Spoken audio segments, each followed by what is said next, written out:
«Ми поважали інститут президентства до Вотергейтського шоку», заявив Джиммі Картер у 1979 році. Чи не занадто відверті слова, як для чинного президента США? Але в пам'яті мільйонів американців після Вотергейту Річард Ніксон ще довго залишався найодіознішим президентом їхньої країни, уособленням брехливого і корумпованого політика та просто поганим хлопцем. Навіть після його смерті засновник гонзо-журналістики Хантер Томпсон писав: «Деякі з моїх найкращих друзів ненавиділи Ніксона протягом усього життя. Моя мати ненавидить Ніксона, мій син ненавидить Ніксона, я ненавиджу Ніксона, і ця ненависть об'єднала нас. Він міг одночасно потиснути вам руку і вдарити ножем у спину. Якби похороном Ніксона займалися нормальні люди, вони скинули б його труну в один із відкритих каналізаційних каналів, які впадають в океан на південь від Лос-Анджелеса. Він був свинею та балакучим дурнем. Ніксон був настільки незграбний, що потребував слуг, які допомагали йому натягати штани щоранку. Навіть його похорон незаконний. Він був диваком у найгіршому сенсі слова. Його тіло мали спалити на смітнику». Проте для більш молодих поколінь американців, які не були свідками Вотергейту або застали його в дитинстві, все не так однозначно. Вони згадують, що президентство Ніксона мало й позитивні сторони. Ось, наприклад, комік і телеведучий Стівен Колбер із ностальгією зазначив: «У мене теплі почуття до Ніксона, тому що кожен має теплі почуття до свого дитинства. Мені не подобалися слухання у Вотергейтській справі, тому що через них перервали трансляцію ситкому «Сімейка монстрів». Ніксон був останнім ліберальним президентом. Він підтримував права жінок, дбав про захист навколишнього середовища, припинив призов у армію. А з нього зробили бугімена?» Тож як виходець із родини каліфорнійських фермерів досяг найбільших висот американської політики? Та як політичний скандал призвів до єдиної в історії відставки президента США? Дивіться далі у відео. Слава Україні! Мене звати Владлен Мараєв, і ви на історії без міфів, де ми розповідаємо про минуле України та світу без прикрас і фальсифікацій. Підписуйтеся на наш канал і натискайте дзвіночок, аби не пропустити нових випусків. Хай квітне український YouTube. Тему відео обрали наші спонсори. 53% підтримали варіант «Вотергейтський скандал. Відставка президента Ніксона». Дякуємо за вашу активність та виконуємо ваше бажання.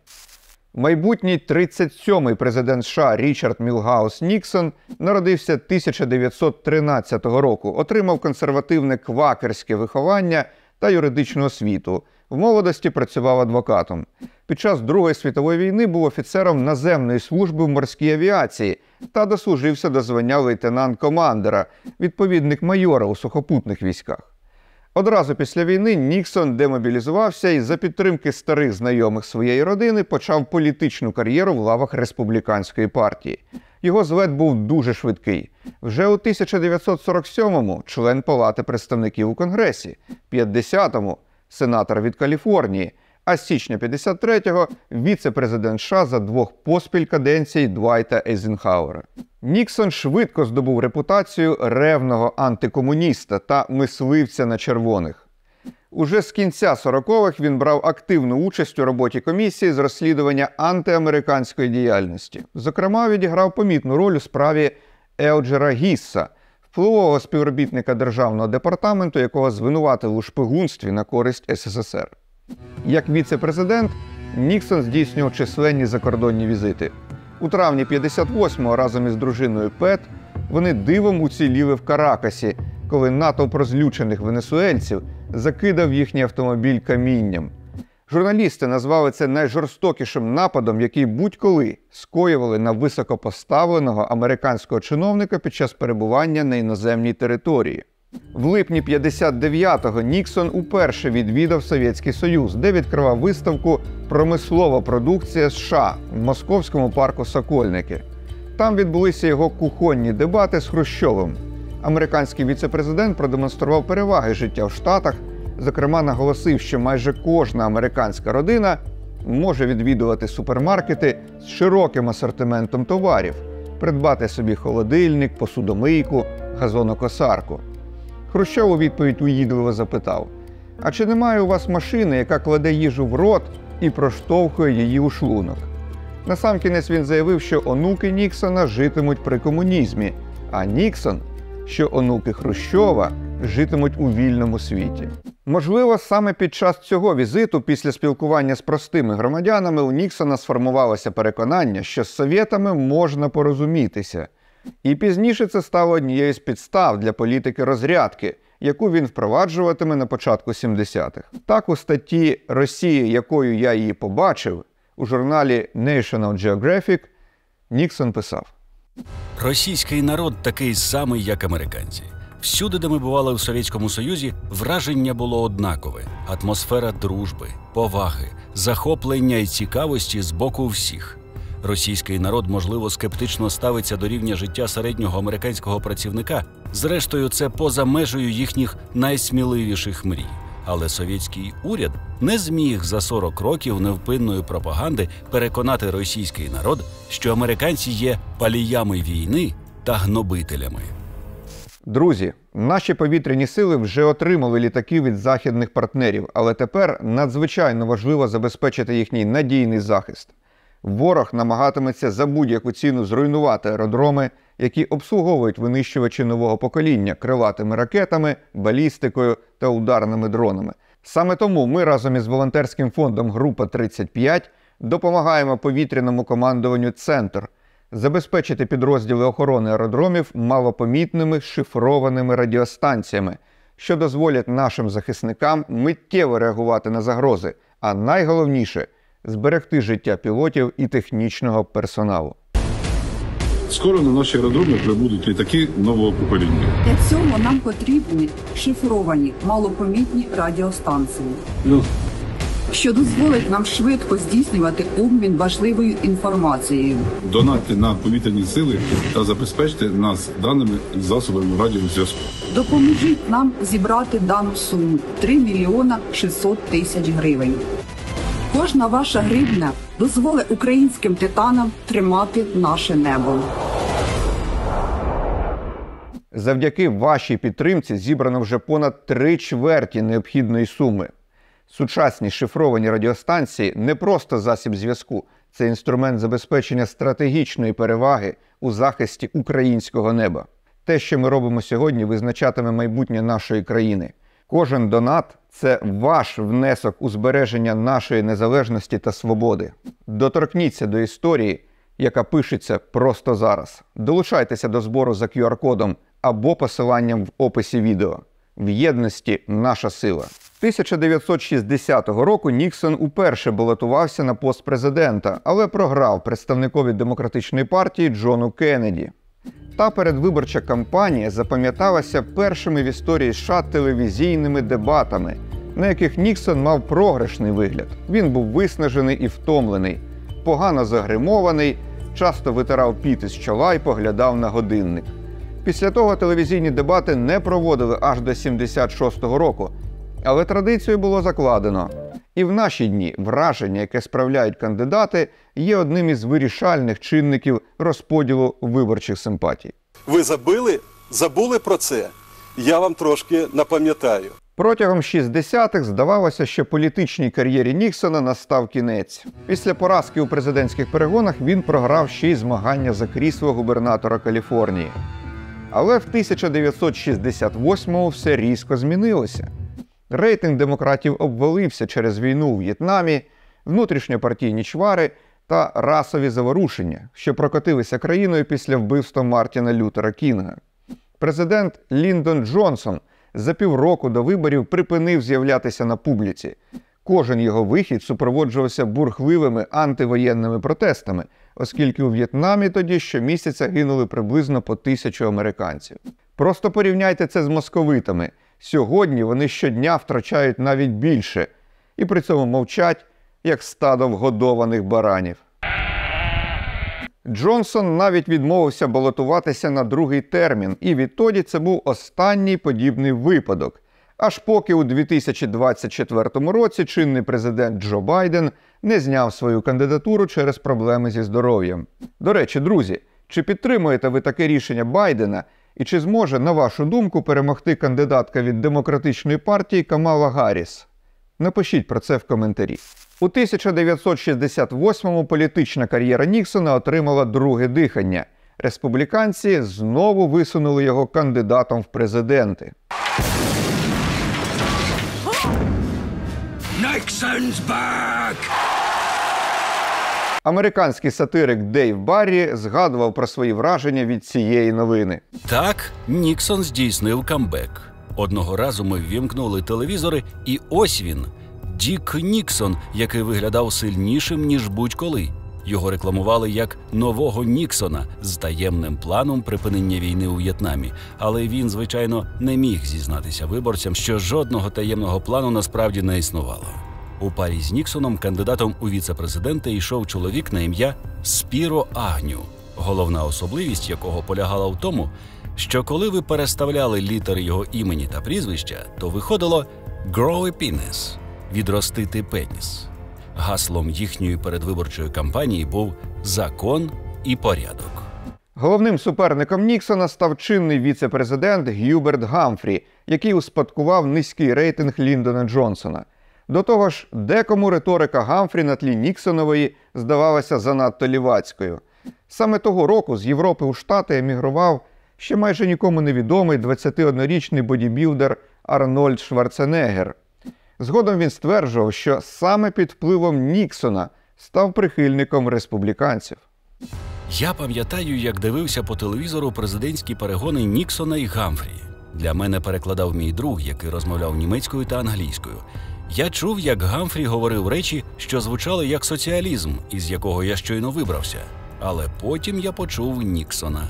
Він говорив про вільне підприємництво, зменшення урядового втручання, зниження податків і зміцнення армії. Промова Ніксона здавалася ковтком свіжого повітря. Я запитав свого друга, яку партію представляє цей чоловік? Мій друг відповів, він республіканець. Я сказав, тоді я республіканець. І відтоді я республіканець. Ніксон здобув доволі переконливу перемогу на виборах і з 20 січня 1969 року офіційно вступив на пост президента США. Основну увагу він присвятив зовнішній політиці. Але швидко врегулювати в'єтнамський конфлікт дипломатичним шляхом не вдалося. Адміністрація Ніксона обрала шлях в'єтнамізації війни, тобто поступового виведення американських військ і перекладення основного тягаря бойових дій на південно-в'єтнамську армію. Докладно про це ми розповідали у другій серії стріму «В'єтнамська війна». Водночас Ніксон не хотів повністю залишати В'єтнам до наступних виборів 1972 року, оскільки вважав, що це буде сприйнято як поразка США. Подальша доля Південного В'єтнаму його мало хвилювала. Він вважав цю країну приреченою.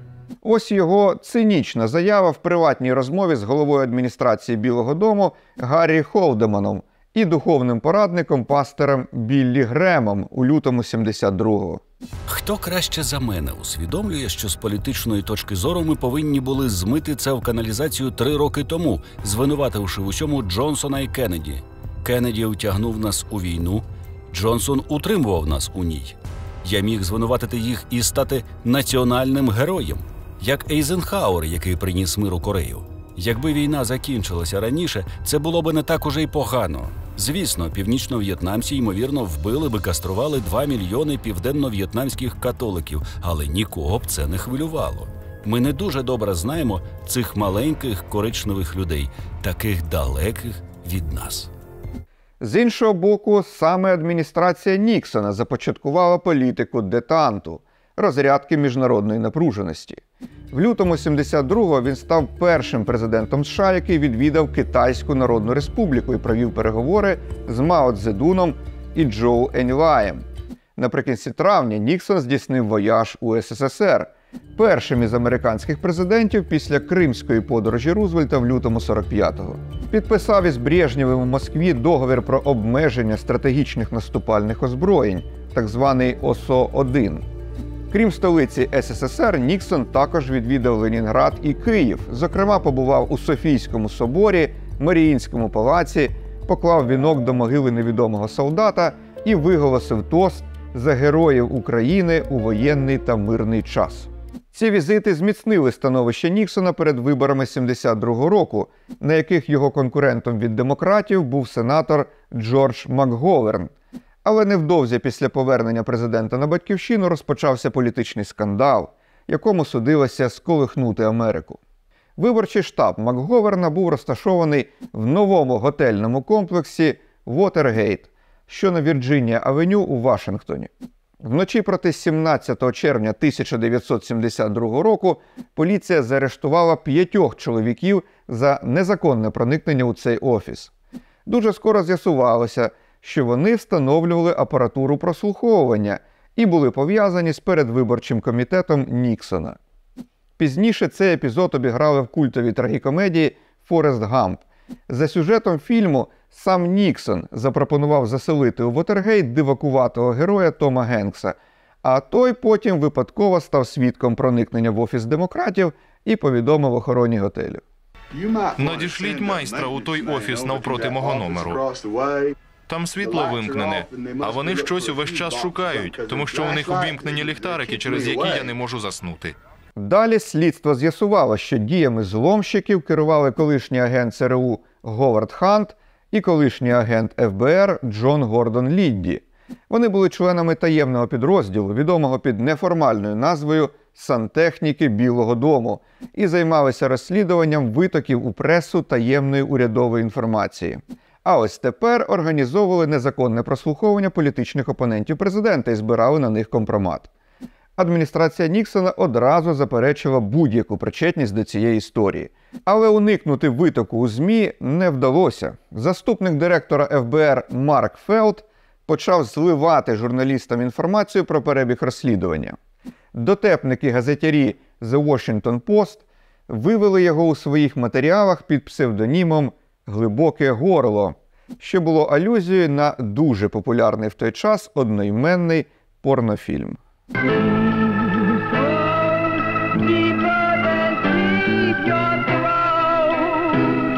Спочатку скандал розкручувався мляво і не завадив Ніксонові в листопаді 72-го виграти вибори з розгромним результатом. Та коли справу вотергейтських зломщиків довели до суду, події прискорилися. У березні 73-го один із них, Джеймс Маккорд, повідомив, що всі дії санкціонував Білий дім.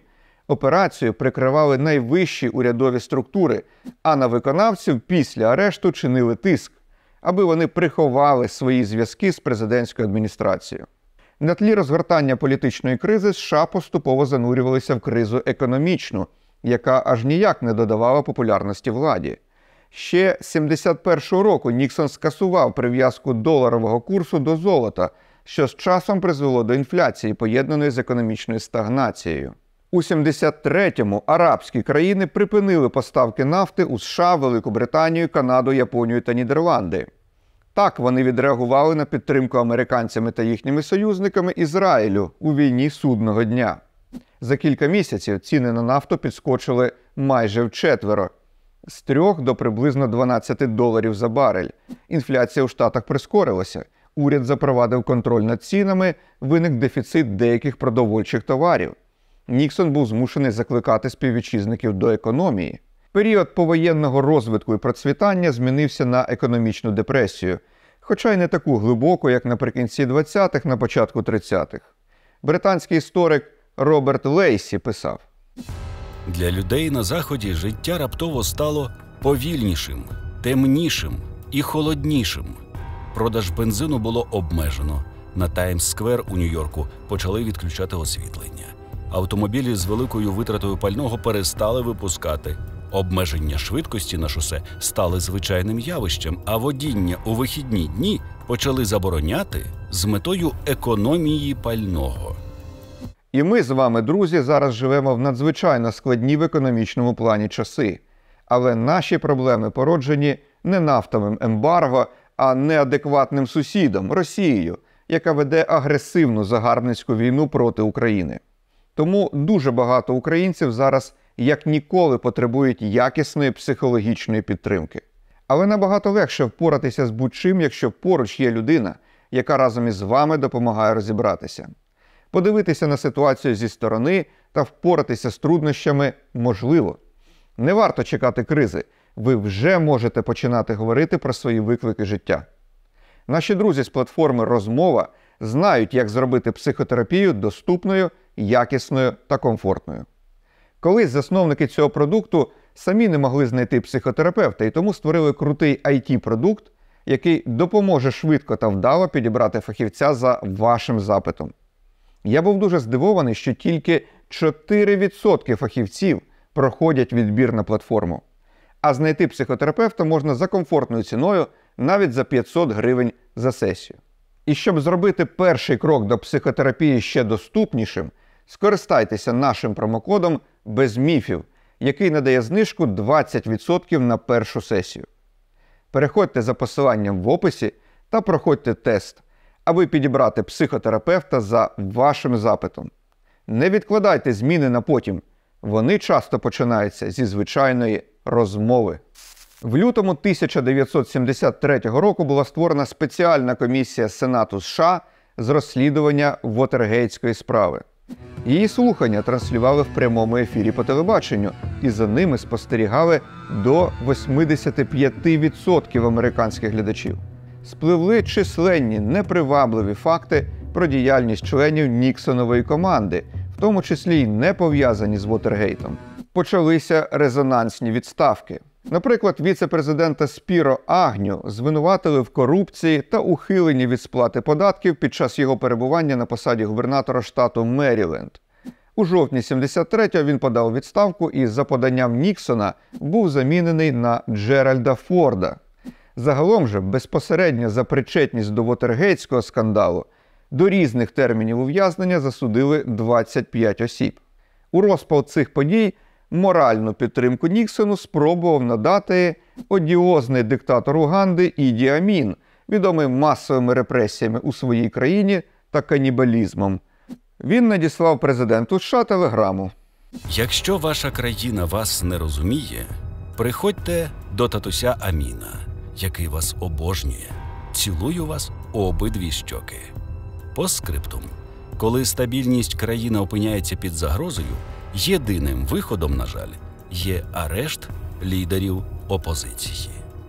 Проте Сполучені Штати Америки тим і відрізняються від багатьох країн світу, що є демократією зі своєю системою стримування і противаг. Тож Ніксон не мав можливості вчинити за порадою Іді Аміна.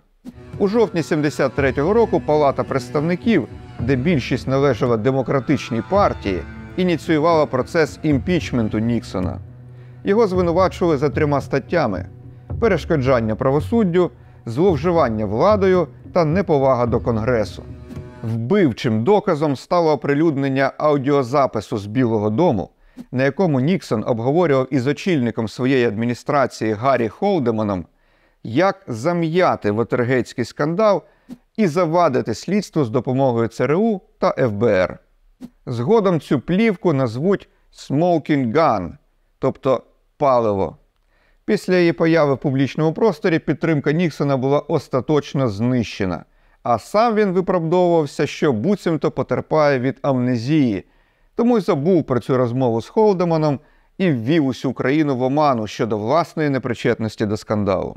Стало очевидним, що імпічмент здобуде підтримку в Сенаті, причому навіть від республіканців.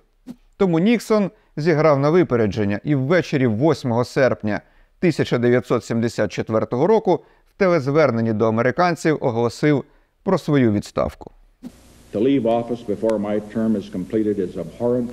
Залишити пост президента до завершення мого терміну огидно для кожного інстинкту мого тіла.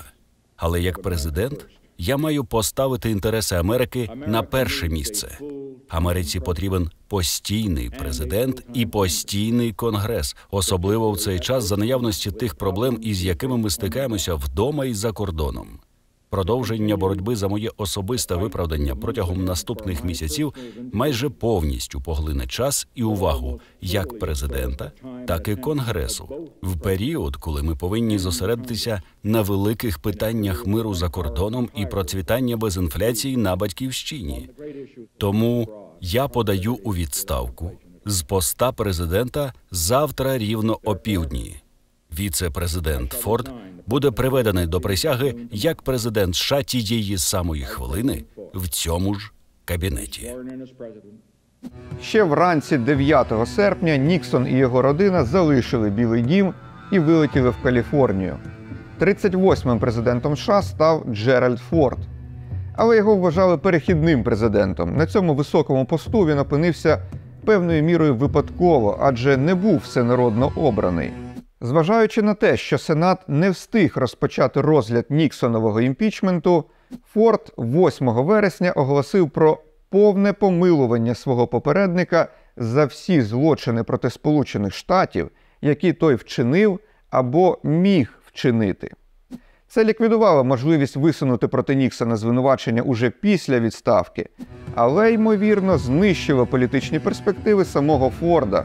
2 роки по тому він програв президентські вибори демократу Джиммі Картеру. Рішення про помилування було продиктоване дружніми почуттями Форда до Ніксона, а також його бажанням покласти край вотергейтському скандалу, який він назвав нашим тривалим національним кошмаром, і який суттєво підірвав довіру громадян до державних інституцій та погіршив імідж США на міжнародній арені. Відтоді суфікс «гейт» став вживатися для означення інших публічних скандалів, які стосуються топ-посадовців. Наприклад, уже 1986 року в США спалахнув «Іран-гейт». Тоді з'ясувалося, що окремі члени адміністрації Рейгана таємно в обхід санкцій Конгресу продавали зброю Ірану. 1998 року «Моніка-гейт» через оральний секс президента Білла Клінтона зі стажисткою Білого дому Монікою Левінські. Є гейти і в історії України. Так, після викрадення і вбивства журналіста Георгія Гонгадзе та оприлюднення плівок майора Мельниченка вибухнув Кучма-гейт. А 2019 року американські ЗМІ розтиражували «Україну-гейт» – намагання Дональда Трампа схилити Володимира Зеленського до дискредитації Джо Байдена напередодні президентських виборів. Шановні глядачі, команда «Історії без міфів» висловлює вам подяку за підтримку і нагадує, що допомогти створювати для вас нові відео можна через платформи Patreon, BuyMeACoffee або шляхом спонсорства на YouTube.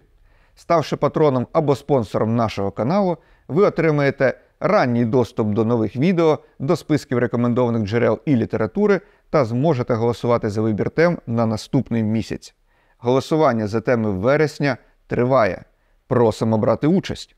Допомогти історії без міфів можна і переказом на картку Приватбанку, на Монобанку або PayPal. Реквізити та посилання в описі цього відео. Що ж до Річарда Ніксона, то він повністю уникнув кримінальної відповідальності, але з його політичною кар'єрою було покінчено. Після відставки Ніксон прожив ще 20 років. Написав мемуари, які стали бестселером, багато подорожував, активно спілкувався з лідерами країн так званого Третього світу, засновував політологічні організації. У 80-х висловлював публічну підтримку президентові-республіканцю Рейгану. Після смерті у квітні 94-го Ніксону організували державний похорон, який належить за протоколом екс-президенту США. На церемонії були присутні всі 5 живих на той час американських президентів – колишні Джеральд Форд, Джиммі Картер, Рональд Рейган і Джордж Буш-старший та чинний Білл Клінтон. Поховали Ніксона в його рідному місті Йорба-Лінда у Каліфорнії на території заснованої ним президентської бібліотеки та музею. В сучасних Штатах із Річардом Ніксоном доволі часто порівнюють Дональда Трампа як консервативного політика, якому симпатизують мільйони виборців із американської глибинки. Іноді Ніксона при цьому ставлять вище. Так, політичний консультант і оглядач Кіт Нотон 2023 року виступив зі статтею «Дональд Трамп – це просто менший та слабший Річард Ніксон». Але Трамп не Ніксон. Він у ліпшому разі його менша, слабша, порожніша версія. На відміну від Трампа, Ніксон мав справжній світогляд. Бачення світу з відновленим балансом сил і стабільними, мирними взаєминами між великими державами. Ніксон був сповнений рішучості реалізувати своє бачення та сформував адміністрацію, створену для досягнення цієї мети. А Трамп вірить лише в себе, стримуючи намагання своєї адміністрації досягти довготривалих результатів. Що ж, кому нададуть перевагу американські виборці – Дональду Трампу чи Камалі Гарріс – ми дізнаємося 5 листопада 2024 року. А для того, аби квітнув український YouTube, прошу вас підписатися на «Історію без міфів», натиснути дзвіночок, прокоментувати це відео та поставити вподобайку. Дякую за перегляд. Слава Україні!